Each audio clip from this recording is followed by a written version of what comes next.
Olá, eu sou o pastor Gideon. Você gostaria de pregar a palavra de Deus com bastante autoridade e conhecimento? Clique aqui no link da descrição e descubra. Olá, sou o pastor Gideon, casado com a Carol, pai de Eduardo, famoso Dudu, nosso príncipe.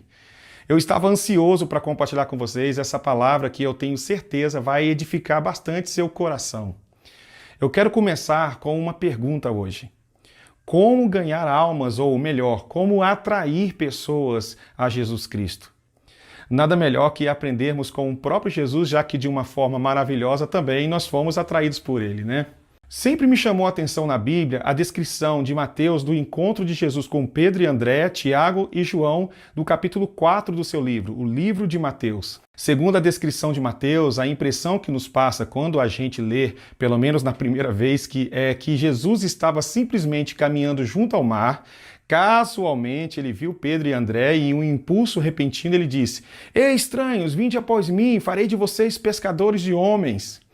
E os dois pescadores, num impulso repentino, decidiram abandonar o seu ganha-pão e acompanhar aquele estranho. Mateus usou a palavra imediatamente, abandonaram as redes e o seguiram. E o mesmo ocorre com Tiago e João, ali no mesmo capítulo, Mateus diz que Tiago e João, filhos de Zebedeu, abandonaram o barco, o pai e as redes e passou a segui-lo também. Bem, na verdade não foi bem assim. E descobrir como de fato isso aconteceu nos dá importantes discernimentos sobre como atrair pessoas a Jesus Cristo. É incrível, queridos, é muito revelador isso. Este aqui é um daqueles episódios que devem ser estudados pela comparação entre os relatos dos evangelhos. Nenhum autor dos evangelhos distorce os acontecimentos, mas cada autor tem a sua própria agenda, os seus próprios objetivos para incluir determinado material e deixar de lado outro.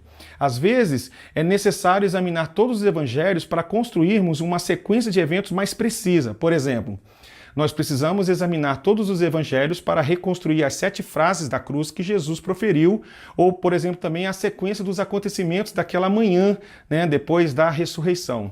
Então, de maneira similar, para ver a dinâmica do relacionamento entre Jesus e os seus discípulos, nós precisamos examinar os outros evangelhos, neste caso, principalmente os evangelhos de João e o evangelho de Lucas. Então, vem comigo para a gente construir juntos todo esse plano de fundo que vai dar cor e sentido para o capítulo 4 de Mateus, ok? Tudo começa no livro de João.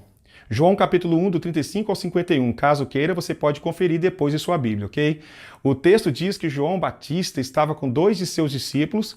Quando viu Jesus passar, testemunhou dele, dizendo que ele era o Cordeiro de Deus, ou seja, o Messias. Os 2 discípulos, então, passaram a seguir a Jesus. Em um dado momento, Jesus percebe que eles o estão seguindo, e pergunta: "O que vocês querem?" E os 2 discípulos, já sabemos que um dos dois é André, irmão de Pedro, e o outro é dito que seja o próprio João, o apóstolo do amor, o próprio autor desse evangelho que a gente está lendo aqui, do 4º evangelho. Os 2 discípulos perguntam para Jesus onde ele está hospedado. E Jesus responde: "Venham e vejam." Eles então seguem a Jesus e passam o dia com ele. No outro dia, André, irmão de Pedro, vai até seu irmão e diz: "Pedro, nós encontramos o Messias." Pedro rapidamente se levantou e foi com o seu irmão até Jesus. Chegando lá, acontece algo incrível. Antes que ele abrisse a boca, Jesus disse: "Tu és Simão, filho de Jonas, tu serás chamado Cefas", que quer dizer Pedro. Uau, imagina o André dando aquela gargalhada, dizendo: "Tá vendo, cara? Eu te disse, cara. É ele mesmo, mano. Esse é o Messias." Nesse mesmo capítulo 1 de João, descreve o encontro também de Filipe e Natanael. Jesus disse para Filipe o seguir e também Filipe procura seu irmão e diz: "Natanael, havemos achado aquele de quem Moisés escreveu na lei e os profetas, Jesus de Nazaré, filho de José." Aí disse Natanael: "Pode vir alguma coisa boa de Nazaré?" E Filipe responde: "Venha e veja." Agora preste atenção no encontro de Natanael com Jesus nesse capítulo. O texto diz que quando Jesus viu Natanael vir ter com ele, Jesus disse: "Eis aqui um verdadeiro israelita em quem não há dolo." Natanael ficou espantado com as palavras de Jesus e perguntou: "Eita, de onde você me conhece?" E a resposta de Jesus é demais, cara. A resposta é demais. Ele diz: "Antes que Filipe te chamasse, te vi eu estando tu debaixo da figueira." Imagina a cara dos outros discípulos enquanto eles assistem a cena ali. Presta atenção também no espanto de Natanael. Espantado, Natanael disse: Rabi, tu és o Filho de Deus, tu és o Rei de Israel. Então Jesus olha para ele e diz: por que te disse, vite debaixo da figueira, crês? Coisas maiores do que esta verás. Na verdade, vos digo que daqui em diante vereis o céu aberto, os anjos de Deus subindo e descendo sobre o Filho do Homem. Uau!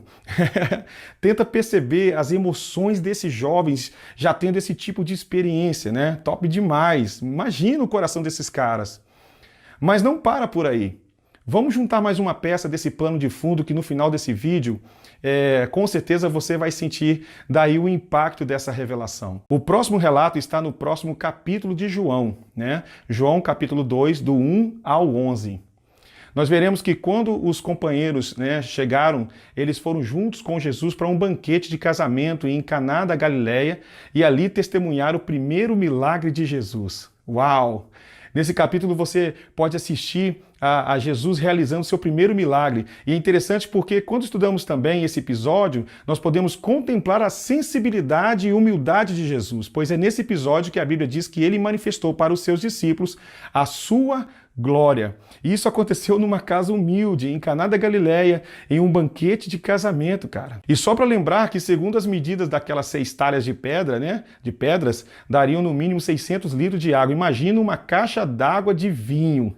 Jesus trabalhando para manter a alegria daquela gente humilde, né? Era muito vergonhoso numa festa de casamento faltar alguma coisa para os convidados, já que receber alguém em sua casa era considerado algo muito sagrado para aquele povo. Imagina a cara ou os sentimentos daqueles discípulos quando viram a água se tornando em vinho, cara. É tremendo demais, irmãos. Meu Deus, é muito forte. Bem, o penúltimo episódio você encontra em João capítulo 2, do 12 ao 23. Percebe-se que Pedro, André, João e Tiago trabalhavam juntos em um negócio de pescaria. Eles mudaram a sua sede, que antes era na pequena Betsaida, para Cafarnaum. Os novos amigos permaneceram juntos durante vários dias e, como era a época de uma das festas judaicas, quando todos iam a Jerusalém, eles foram com Jesus para lá. Ali eles testemunharam o primeiro maravilhoso ato público de Jesus. Qual? Uma furiosa limpeza do templo, com aquela expulsão daqueles que compravam e vendiam ali. Jesus pegou um chicote, mano, e partiu para cima daqueles caras. Imagina a cena, né? E os discípulos assistindo. E o texto relata que Jesus operou milagres também nas ruas de Jerusalém, e esses rapazes assistiram tudo, mano. Bem, até aqui, na construção desses relatos, vimos que aqueles jovens companheiros de Jesus viram agora muitas facetas do Salvador. Eles o conheceram como amigo, uniram-se a ele numa alegre celebração de um casamento, viram-no também inflamado em fúria ao expulsar os cambistas do templo. Em Jerusalém, eles também testemunharam outros milagres realizados por Jesus, ok? E nosso último episódio, ou seja, a nossa última peça desse quebra-cabeça, chamado Plano de Fundo do capítulo 4 de Mateus, é o que está escrito no livro de Lucas, capítulo 5, do 1 ao 11. Jesus retornou ao mar da Galileia e encontrou os rapazes lavando as suas redes, Pressionado pela multidão, Jesus entrou no barco do seu amigo Pedro e ele entrou no barco de Pedro porque já o conhecia, percebeu? De dentro do barco, Jesus então ensinou a multidão. Após terminar com a multidão, Jesus voltou-se para Pedro e disse para ele que saísse para o lago novamente e lançasse as suas redes. Isso não era comum, pois na Galileia, tanto naquela época como agora, os pescadores realizam seu trabalho à noite. Mas Pedro, conhecendo a Jesus, fez o que ele dizia. E o texto diz no versículo 6 que colheram uma grande quantidade de peixes e rompia-se-lhes a rede. A reação de Pedro é fascinante, cara. No versículo 8, Pedro diz para Jesus sair do barco, pois se sentiu um pecador. Mestre, saia do meu barco que não sou digno. Ele ficou tão maravilhado com o poder de Cristo e com a graça de Jesus que ele se sentiu constrangido e confrontado pela sua santidade. Agora, com o quadro montado, voltemos à descrição de Mateus capítulo 4. Presta atenção nas minhas palavras, pois com um plano de fundo montado, o sentido delas salta aos nossos olhos e atinge também nossos corações. Apareceu Jesus andando junto ao mar e avistou os discípulos André e Pedro, que viveram anteriormente aquelas experiências, ok? Jesus diz: sigam-me e farei de vocês pescadores de homens. Sabe o que eu percebo nas palavras de Jesus? Jesus tinha pescado eles. Quando Jesus diz, farei vocês pescadores de homens, é como se ele estivesse dizendo, eu pesquei vocês, né? Venham, sigam-me e da mesma maneira que eu pesquei vocês, vocês pescarão os outros. Pescar homens é a mesma coisa que atrair pessoas para Jesus. Então, para finalizar, o que nós podemos aprender com essa palavra de hoje? Que é importante demais que tenhamos esta imagem do relacionamento entre Jesus e seus discípulos, porque de outra maneira nós poderíamos ter a impressão equivocada de que a ligação, entre os 12 discípulos e Cristo era totalmente miraculosa. Na verdade era e não era. Jesus não era estranho aos discípulos quando ele os chamou na margem do mar da Galileia. Ele passou semana com eles, ele hospedou com eles em suas casas, foi para a festa com eles, tinha se familiarizado com o trabalho deles. No processo, Jesus tinha se certificado que eles o conhecessem como uma pessoa. Eles viram sua sensibilidade quando transformou a água em vinho, eles viram seu zelo fervoroso por Deus no templo e até mesmo eles viram quando Jesus realizou milagres em público. Quando Jesus os chamou para serem seus discípulos, eles não esperavam que tomassem uma decisão às cegas. Jesus certificou de que sabiam muito bem quem estava pedindo o que o seguissem. Um professor, um zeloso de Deus que estava plenamente comprometido em fazer a vontade de Deus Pai. A conclusão é essa, queridos. Compartilhar o Evangelho não é distribuir um panfleto nem retransmitir mensagens, mas cultivar relacionamentos.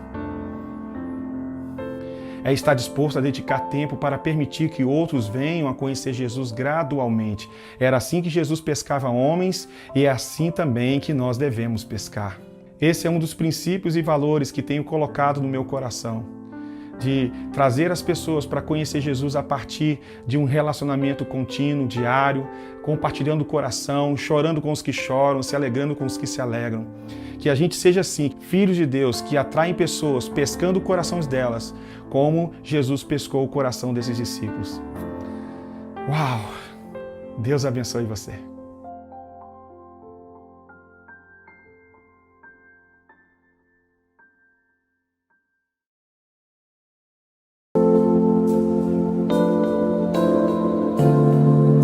Olá, eu sou o pastor Gideon. Você gostaria de pregar a palavra de Deus com bastante autoridade e conhecimento?